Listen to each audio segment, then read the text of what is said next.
There are secrets hidden beyond what our eyes can perceive, mysteries veiled behind the fabric of reality, truths so profound that they defy human comprehension. But what if I told you that one man saw it all? What if there was a man who walked not just on this earth, but was taken beyond the veil of the heavens, allowed to witness the very architecture of the cosmos, the workings of divine power, and the destiny of both the righteous and the wicked? This is not just a story. This is a testimony, a revelation so overwhelming that it challenges everything we think we know about life, death, and what lies beyond. This man was Enoch. Before the great flood, before judgment fell upon the world, before humanity was scattered and civilizations rose and fell, there was one man chosen by the Almighty, a man set apart from the corruption of his time, whose heart was pure, whose wisdom was unmatched. He was not just any man. He was a visionary, a righteous one, and above all, a chosen vessel of divine revelation. God looked upon Enoch and saw something rare, a heart that sought truth, a mind that longed for wisdom, and a soul that burned with righteousness. And so, Enoch was given something no other human had ever experienced, a journey beyond this world, a passage through the 10 heavens. Everything you are about to hear is not a mere tale. It is recorded in the ancient texts known as the second Book of Enoch, and what he saw will leave you breathless. Enoch was 365 years old when it happened, a number symbolizing completion, a number woven into the divine order of time. On the first day of the month, as he lay resting in his home, something extraordinary occurred. A wave of unexplainable distress came upon him, a deep trembling that shook his soul. He wept, though he did not know why. And then he saw them. Two beings, not of this world.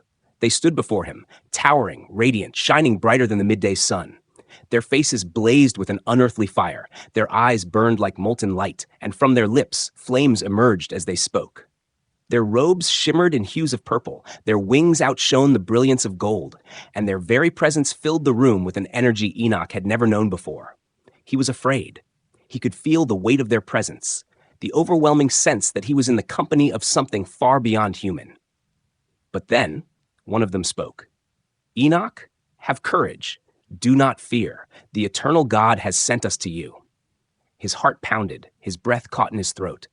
These were no mere messengers. They were divine envoys, sent directly from the throne of the Most High.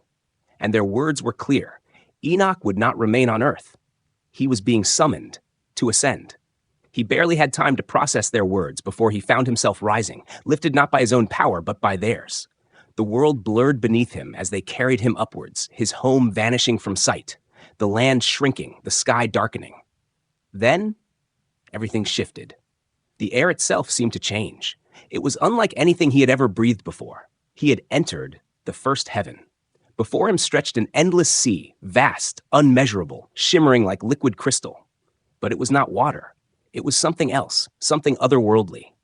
The sky above him was not like the sky of earth. It pulsed with a living light, shifting in ways that defied nature. And then he saw them. A great assembly of beings, elders, rulers, and over 200 celestial figures who governed the stars. They moved in perfect harmony, gliding through the heavens, their forms both solid and ethereal at once.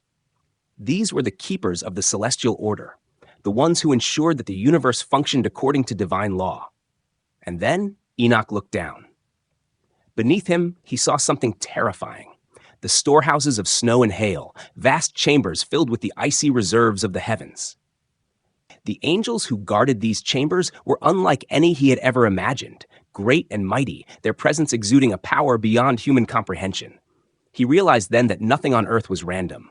Even the snow, the rain, the very elements of nature were governed by the order of heaven. But before he could comprehend it all, he was taken higher. The second heaven. Darkness, not just any darkness. This was a realm of suffering, a place of torment where the fallen ones awaited their judgment. Suspended in the gloom, they hung in chains, their forms twisted, their eyes hollow with despair. They were not ordinary souls. These were the ones who had rebelled, those who had defied the divine will and chosen their own path. They saw Enoch. They recognized his purity, his righteousness, and with desperate voices they cried out, "Man of God, pray for us." The agony in their voices shook him to his core. He wanted to help them. He wanted to speak on their behalf. But then a voice, clear, firm, unyielding, spoke beside him. These are the apostates. They abandoned the commands of God. They followed the path of the great deceiver, and now they await their sentence. A heavy silence filled the air. And for the first time, Enoch understood. Justice was not merely a human concept. It was woven into the very fabric of creation. Then, again, they ascended, the third heaven, paradise. It was unlike anything he had ever dreamed. Lush, vibrant, overflowing with life. Trees that shimmered with an otherworldly glow. Fruit that pulsed with an inner radiance. And at the center of it all, the tree of life. Its presence was overwhelming. It stood as a symbol of everything pure, everything eternal. And in that moment, Enoch realized this was the dwelling place of the righteous. This was the eternal inheritance prepared for those who walked in the ways of God. The angels who guarded this realm were unlike any he had seen before. Their presence exuded peace. Their voices filled the air with a melody so beautiful, so beyond mortal comprehension, that he felt his very soul tremble. And then he was shown another place, a place of horror, a place of torment, the realm of the wicked, darkness so thick it felt tangible, flames that never ceased, ice that burned instead of freezing. And the cries, the endless, pitiful cries of those who had rejected truth, who had turned away from righteousness. Enoch recoiled. The suffering was unbearable, and yet he knew this too was part of divine order. Higher still, the fourth heaven. Here he saw the mechanics of the cosmos, the celestial orbits, the paths of the sun and moon, the great wheels that govern the passage of time. He saw the luminaries, the beings who directed the courses of the stars, ensuring that the heavens moved in perfect synchronization. And as he watched, he realized something profound. Time itself was not an accident. It was crafted, maintained, and upheld by divine will. The fifth heaven. Silence. A great army stood there, unmoving, their faces filled with sorrow. These were the watchers, those who had once stood in the highest ranks of heaven, but had fallen from grace. They did not speak. They did not move. They simply waited, trapped in the weight of their own rebellion. And then Enoch was taken higher still, the sixth heaven, the realm of divine wisdom. Here, the orders of creation were recorded, the knowledge of the cosmos, the laws of existence, the great writings that dictated the rise and fall of nations, all preserved here. The beings who dwelled in this realm were not warriors, but scribes, keepers of divine truth. And finally, the seventh heaven, pure light. A brilliance so intense that Enoch could barely withstand it. He was no longer in the realm of the created. He was at the threshold of the uncreated, the dwelling of the Almighty himself. And there, for the first time, he saw the throne, a sight beyond words, and then a voice. Enoch, to be continued. The voice called his name, not with sound, but with something deeper, an understanding that bypassed speech, that entered directly into the core of his being. The weight of its presence crushed him, and though he wanted to stand, he fell to his knees. There was no strength left in him. He had reached the threshold of divinity itself. A command. Rise. He did not know how, but he rose. Not by his own will, but by something greater. And when he looked up, he saw what no human eyes had ever seen, the throne of the Almighty. It burned with a brilliance beyond comprehension. It was not light as he knew it, not fire, not radiance. It was existence itself, pulsing, alive, consuming, yet not consuming. Around it, countless beings stood in perfect harmony, creatures beyond imagination. They had many eyes, many wings, and they sang, an unending, thunderous chorus that shook the very fabric of reality. Holy, holy, holy. The words rippled through everything, not just as sound, but as a force, a truth undeniable. Enoch understood in that moment that he was standing before the very source of all things. Then he saw him, the one seated on the throne, the Lord, and he could not look. It was not that he was forbidden, it was that he was unable. His eyes, his mind, his very being could not withstand the sight of the Almighty.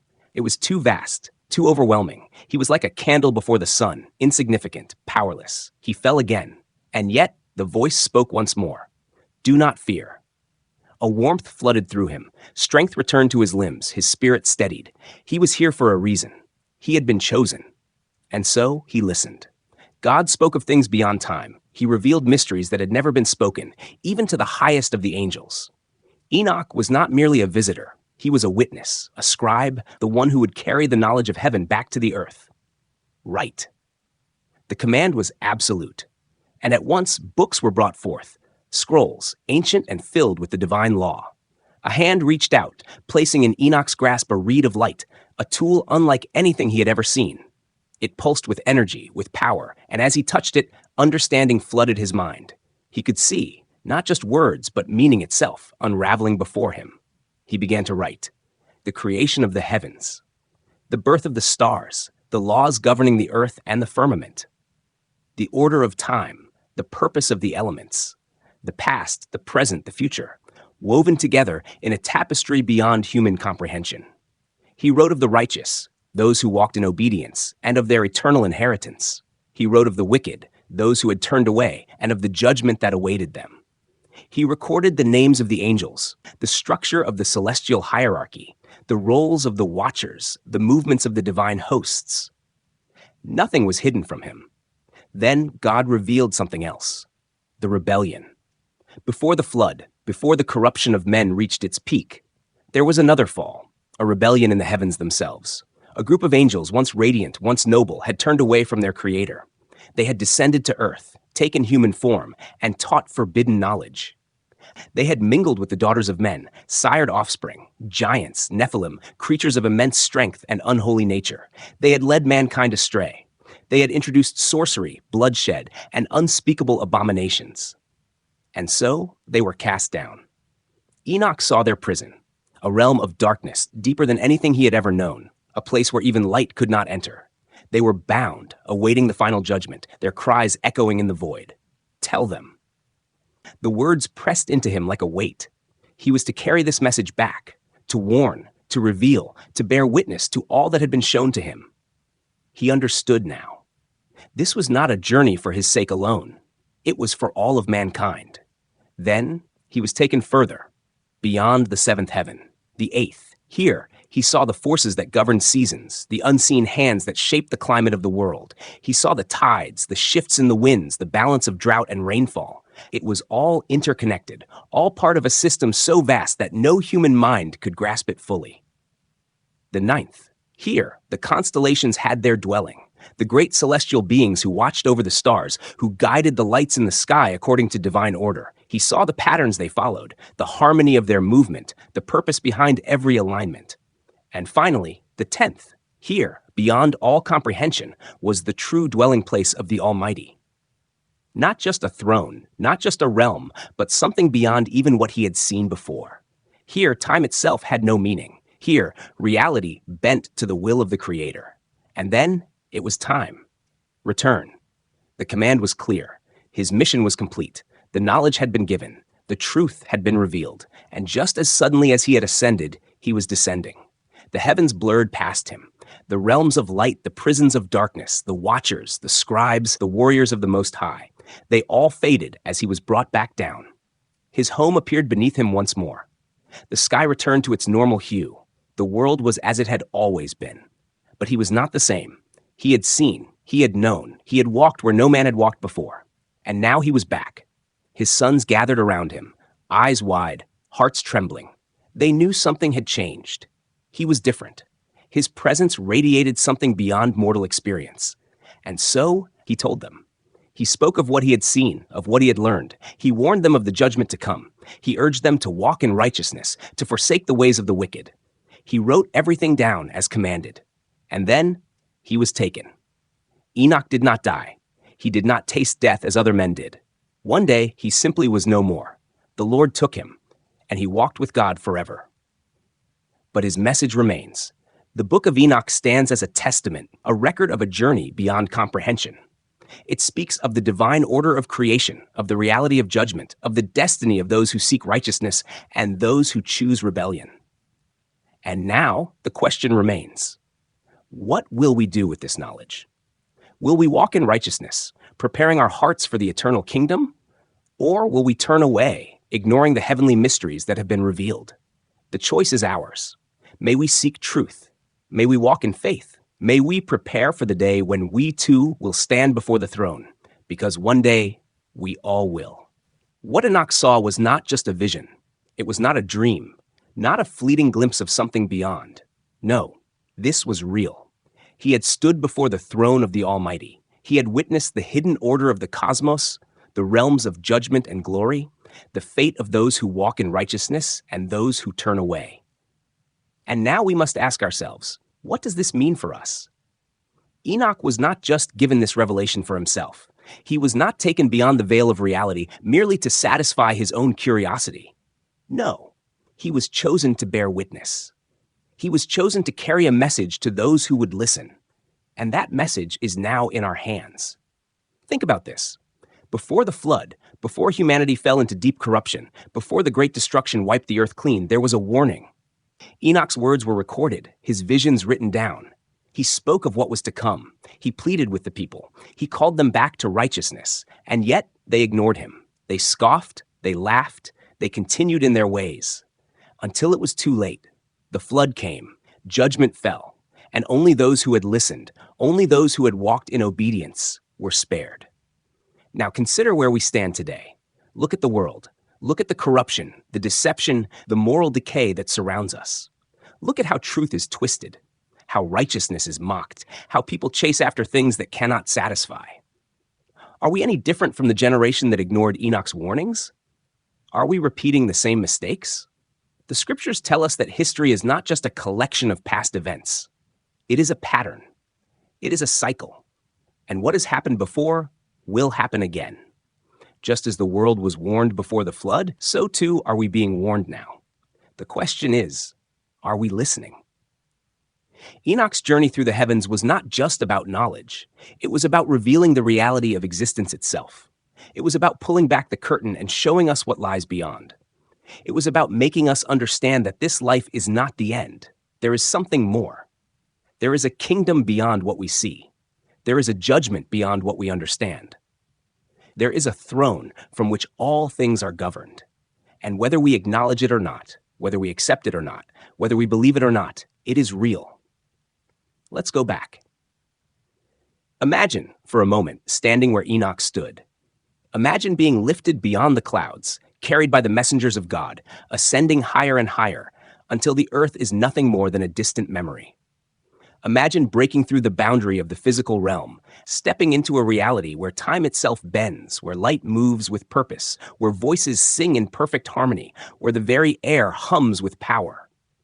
This is what he saw. In the first heaven, he saw the keepers of the stars, the celestial beings who ensured the order of the heavens. He saw the great sea of crystal, the foundation upon which the firmament was built. He saw the hidden chambers of nature, where the snow, the rain, and the elements were stored, ready to be released according to divine decree. In the second heaven, he saw the prisoners, fallen ones, bound in chains, waiting for their final judgment. He saw the consequences of rebellion, the price of turning away from the divine order. In the third heaven, he saw paradise, the dwelling place of the righteous, the garden of eternal life, where the tree of life stood at the center, its roots stretching to the ends of the earth. He saw the river of honey and milk, the source of nourishment for the chosen. But he also saw the other side, the place of torment, the realm of those who had rejected truth. It was a place of unending fire, of darkness deeper than anything imaginable, of suffering beyond comprehension. The wicked cried out, their voices filled with regret, with despair. But there was no escape. In the fourth heaven, he saw the mechanics of the universe, the movements of the sun and moon, the orbits of the celestial bodies, the cycles that govern day and night, seasons and years. He saw that nothing was by chance. Everything followed a divine pattern. In the fifth heaven, he saw the watchers, those who had once walked in glory but had fallen. They stood in silence, their faces filled with sorrow, knowing they could never return to what they once were. In the sixth heaven, he saw the scribes, the keepers of knowledge, the ones who recorded the deeds of men, the judgments passed, the destinies written. And in the seventh, he saw the throne, the place where all authority flows, the place where reality itself is sustained, the presence of the Almighty. And then he was taken higher, the eighth, the ninth, the 10th, each realm more glorious, more unfathomable than the last, until finally he stood at the highest point of creation, and he saw him, the Lord, the One, the Uncreated. He saw the face of God, not in its fullness that for no mortal could withstand such a sight, but he beheld what no man had ever seen. And it changed him forever. When he returned to earth, he was not the same. How could he be? He had walked in places beyond time. He had spoken with beings beyond comprehension. He had seen the destiny of souls, the reality of judgment, the eternal promise of righteousness. He had seen the end of all things. And he knew the world would not listen. He knew that mankind would continue in its ways. He knew that many would ignore, reject, mock, and scoff at the truth. But he also knew that some would hear. Some would take the message to heart. Some would understand the warning. Some would prepare their souls for what was to come. And now, here we are. This is our moment. We are being given the same warning. We are being shown the same truth. We are being called to the same choice. What will we do? Will we ignore, dismiss, pretend that none of this matters? Or will we open our eyes? Will we prepare? Will we seek the one who holds all things in his hands? Because one day, whether we are ready or not, whether we believe or not, whether we accept it or not, we will stand before the throne. And when that day comes, the only thing that will matter is this. Did we listen? Did we prepare? Did we seek the truth while we still had time? Because time is running out. The story of Enoch is not just history. It is a warning, a call, a revelation. And now the choice is ours. The days of ignorance are over. The veil has been lifted. The warning has been given. Now it is up to us. The world is not as it seems. We move through our days believing in what we see, what we touch, what we hear. But Enoch saw the truth. He saw what lies beyond, what awaits both the faithful and the fallen. And what he saw was not a myth, not a story to be dismissed. It was reality, an eternal reality. The first heaven showed him the foundation of the world, the cosmic order that governs all things. The stars, the celestial bodies, the unseen hands that guide them. Nothing in creation is random. Everything follows a design. And yet, how many walk through life unaware of the forces shaping their existence? The second heaven revealed the imprisoned ones, beings of immense power, now bound, awaiting their final judgment. These were not mere spirits. These were the rebels, the ones who abandoned their divine purpose, the ones who led mankind astray. Their fate is sealed, but their influence remains. Even now, their legacy lingers in the hearts of those who choose darkness over light. The third heaven opened before him like a vision of paradise, a place of peace, of endless abundance. The righteous dwell here, their deeds recorded, their faith rewarded. This is the promise, the inheritance of those who walk in obedience. But across the divide, another place exists, a place of torment, where souls are lost in an agony that never ends, and those who enter it do not return. The fourth heaven showed him time itself, measured, controlled, kept in motion by divine command. The rising and setting of the sun, the cycles of the moon, the passage of the seasons. All things move according to the will of the Creator. And yet, mankind acts as though time is theirs to waste. The fifth heaven stood in silence, the watchers, the fallen ones, standing in sorrow, knowing they can never return to what they were. A reminder, once glory is lost, it cannot be reclaimed. Once rebellion takes hold, the price must be paid. The sixth heaven contained knowledge, records of all things, the laws of existence, the decrees of the Almighty. Every word, every action, every thought, nothing is forgotten, nothing is overlooked. And when the appointed time comes, all will be accounted for. Then the seventh, the threshold of eternity. Here, Enoch saw the throne, the brilliance of divine majesty, the light that no man can stand before. Here he understood the weight of all things. He saw the glory, the power, the absolute authority that governs both heaven and earth. And he fell to his face, overwhelmed. But he was not done. He was taken higher. The eighth heaven, where the seasons are determined, where the balance of the world is maintained. The ninth, where the constellations reside, the great celestial houses that mark the passage of time. And finally, the 10th. Here, time ends. Here, creation bends. Here, the uncreated one sits in absolute sovereignty. Enoch could not look upon him. He could not comprehend the fullness of what he beheld. But he knew this was the source, the beginning and the end, the one who spoke and all things came into being. And then the command was given, return. His mission was complete, his purpose fulfilled. The knowledge had been given, the message delivered. He was no longer just a man. He was a witness, a voice, a messenger for generations to come. And just as he had been lifted, he was brought back down. The earth came into view, the world unchanged, the people unaware. He stepped back into his home, but he was not the same. His sons gathered around him, their eyes wide with fear, with awe. They knew something had happened, and so he spoke. He told them everything. He wrote it all down. He warned them of what was to come. He pleaded with them to turn away from wickedness, to walk in righteousness, to prepare their hearts. Some listened. Most did not. And then he was taken. Enoch did not die. He did not suffer the fate of other men. One day, he simply vanished. The Lord took him, and he was no more. But his words remained. His message remained. And now we stand in the shadow of that same warning.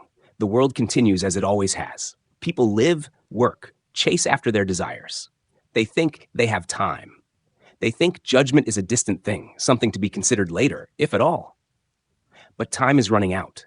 The same corruption that existed before the flood is here again. The same deception, the same rebellion, the same rejection of truth. And just as it was in the days of Noah, so it will be again. The warnings are not for yesterday. They are for now, because judgment is not just a possibility. It is a certainty. And when it comes, there will be no escape. The righteous will enter the promise. The wicked will enter destruction. And no one will be able to say they were not warned. Enoch saw it. He spoke it. He wrote it down. Now the choice is ours. Will we listen or will we ignore until it is too late? The signs are everywhere. The world is unraveling. The same patterns that marked the days of Noah, the same descent into corruption, the same rejection of truth. It is all happening again. But the question is, do we see it? Enoch saw what few have ever witnessed. He was taken beyond the veil of reality, shown the fate of both the righteous and the wicked, given a glimpse into the divine order that governs all things. And now we are left with his testimony, his warning. But what are we doing with it? The first heaven showed him the structure of the cosmos, the vast sea that lay above the firmament, the keepers of the stars, the rulers of celestial bodies. Nothing in creation moves by accident. Nothing is random. The stars follow their paths. The elements are governed by unseen hands. And yet, humanity continues to believe in chance, in luck, in the illusion of control. The second heaven revealed the fallen, the prisoners of darkness, beings of immense power who had once stood in glory, now bound in chains, awaiting judgment. They had chosen rebellion. They had chosen their own way. And in doing so, they sealed their fate. The third heaven was paradise, the dwelling place of the righteous, the inheritance promised to those who walk in obedience. The tree of life stood at the center, radiating an eternal energy, its roots stretching to the very ends of the earth. This was the reward, the promise, the hope. But across from it was another realm, a place of torment, a place of endless suffering. Those who had chosen to reject the divine order were there, trapped in a darkness deeper than any known to man. And there was no way out. The fourth heaven held the mysteries of time itself, the rising of the sun, the setting of the moon, the cycles that dictate the flow of seasons. Everything moves in order. Everything is controlled. And yet, mankind continues to believe they can escape consequence, that they can outrun time. The fifth heaven was filled with silence. The watchers stood there, their faces hollow, their voices gone. These were the ones who had abandoned their place, who had taken what was forbidden. They had fallen, and now they waited. Their punishment was sealed. The sixth heaven held the scribes, the keepers of knowledge, the recorders of every word, every action, every thought. Nothing was forgotten. No deed was lost. The great books of judgment stood open, their pages filled with the histories of every soul. And in the seventh, he stood before the throne. The moment he entered that realm, he knew he was in the presence of something beyond comprehension. The light was not like earthly light. The sound was not like earthly sound. The power was overwhelming. He could not stand. He could barely breathe. And then, the voice. It was not like human speech. It did not come from lips, from vocal cords. It was deeper. It resonated within him, filled every part of his being. It was not just heard, it was felt. Rise. He did, not by his own strength, but because he was made to. Before him, the Almighty sat upon the throne, the source of all things, the one who was, who is, and who will be.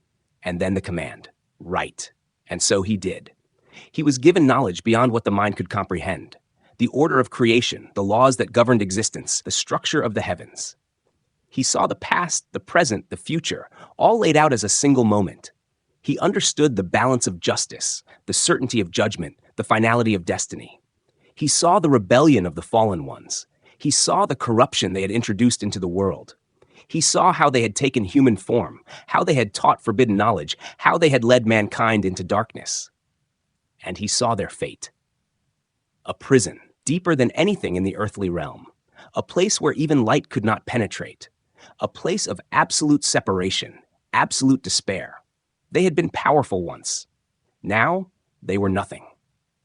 Then he was taken higher. The eighth heaven, where the elements of the world were set in motion, where the forces that govern nature were contained. The ninth, where the great celestial houses stood, the constellations that marked the seasons, the signs that foretold the unfolding of history. And finally, the 10th. Here, time ended. Here, creation met its source. He could not look upon the Almighty directly. No mortal could. But he felt it, the presence, the authority, the overwhelming force of existence itself. And then he was told to return. His purpose had been fulfilled, his mission complete. He descended, faster than before, the realms blurred past him, the heavens fading from view, the earth grew larger beneath him. The sky took shape again. The air felt different, heavier, denser, and then he was home. But he was not the same. His sons saw it, his people saw it. They knew something had changed, and so he told them, he warned them, he pleaded with them. Some listened, most did not. And then he was taken. Enoch did not die. He was not buried. His body did not return to dust. One day he simply vanished. The Lord took him, and he was no more. But his words remained, his message endured, and now, here we are, thousands of years later. The world different, but the same corruption, the same deception, the same rebellion. And just as it was in the days of Noah, so it will be again. The warnings have been given, the signs are clear, the time is short, but who is listening? Most will ignore it. Most will continue as they always have. Most will laugh, will mock, will go on living as though none of this matters, until it is too late. Because judgment is not a question of if, it is a question of when. The righteous will inherit the promise, the wicked will inherit destruction, and no one will be able to say they were not warned. Enoch saw it, he recorded it, he left it for us, and now the choice is ours. Will we listen, or will we turn away, blind to what is coming? The time is near. The signs are all around us. The warnings have been given, and yet the world continues as if nothing is happening, as if the patterns that have repeated throughout history are just coincidences, as if the same mistakes will not lead to the same end. But there are no coincidences. What Enoch saw was not just for his time, it was for ours. It was a message for those who would listen, for those who would see beyond the illusions of this world, for those who would prepare. Because the cycle is repeating. The days of Noah were not just about a great flood. They were about a world that had turned away, a world that had been given truth but rejected it, a world that had every opportunity to change but refused. And then judgment came. Not suddenly, not without warning. The signs were there. The message was clear. The door was open until it wasn't. And when it closed forever. Those who had ignored the warning pounded on the door, begged for another chance, cried out for mercy. But it was too late. This is what Enoch saw. This is what he was taken to witness. This is what he was sent back to tell. And now it is in our hands. He was lifted into the heavens, taken beyond the physical world, shown the order of creation, the realms of existence, the judgment that awaits both the righteous and the wicked. The first heaven, the foundation of the cosmos, the rulers of the stars, the keepers of divine order. The second heaven, the prison of the fallen, the ones who defied the Almighty, bound in darkness, waiting for their final sentence. The third heaven, paradise, the eternal dwelling place of those who walk in righteousness, the tree of life standing at the center, the rivers flowing with honey and milk, and across from it, the place of torment, the place of no return, the realm of those who rejected the truth. The fourth heaven, the governing forces of time, the cycles of the sun and moon, the divine mechanisms that sustain the universe. The fifth heaven, the watchers, the fallen ones, the angels who abandoned their purpose and now stood in silence, their voices lost, their destiny sealed. The sixth heaven, the scribes, the record keepers, the ones who wrote every deed, every word, every thought, nothing forgotten, nothing erased. The seventh heaven, the throne of the Almighty, the place where all power flows, the light that no mortal can withstand. and beyond it, the higher realms. The eighth, the forces of nature, the balance of the elements, the unseen hands that shape the world. The ninth, the constellations, the great celestial houses that mark the passing of time, the signs that foretell what is to come. And the 10th, where time ends, where reality bends, where the Almighty reigns in absolute sovereignty. Enoch stood at the threshold of eternity. He saw the face of the Almighty. Not in full, for no mortal could withstand it, but enough to know this is the source. This is the beginning and the end. This is the one who spoke and brought all things into being. And then he was told to return. He had seen what he was meant to see. He had received what he was meant to receive. The knowledge was now his. And so he descended, through the heavens, through the realms, through the boundaries of existence itself, until he stood once again on the earth. But he was not the same. His sons saw it. His people saw it. He was different. And so he spoke. He told them what he had seen. He wrote down the revelations. He warned them of what was to come. Some listened. Most did not. And then he was taken. He did not die. He did not suffer decay. One day he was simply gone. The Lord took him, and he was no more. But his message remained. The world today is no different from the world then. The same arrogance, the same rejection of truth, the same illusion of invincibility. People believe they have time. They believe they can ignore the warnings. They believe judgment is something distant, something theoretical, something that will never actually come. Until it does. And when it does, the door will close. The opportunity will be gone. The righteous will enter their inheritance. The wicked will face their destruction. And no one will be able to say they were not warned. Enoch saw it. He recorded it. He left it for us. And now the choice is ours. Will we listen, or will we turn away, blind, deaf, unaware, until it is too late?